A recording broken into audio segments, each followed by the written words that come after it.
Dans ce chapitre, il est expliqué que l'observation et la vision sont liées mais distinctes. L'observation concerne l'élévation du soi personnel, tandis que la vision concerne le modèle divin, l'unité qui relie toutes les choses vivantes.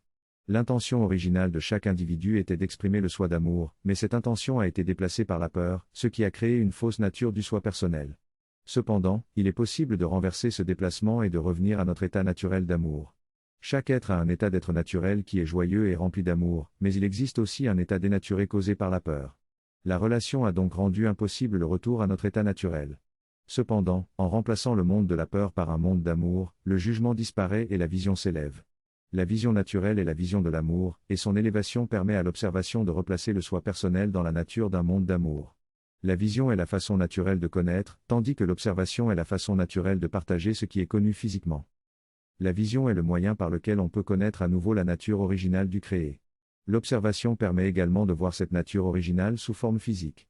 Une fois que cette nature originale devient observable physiquement, la forme physique évolue et devient la nouvelle nature du créé.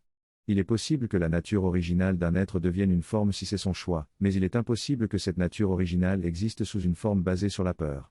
Depuis toujours, l'homme cherche à mettre fin à l'état séparé de la forme tout en souhaitant rester en vie, sans se rendre compte que la forme n'a pas besoin d'être séparée et seule, et que ce qui vit n'a pas à mourir.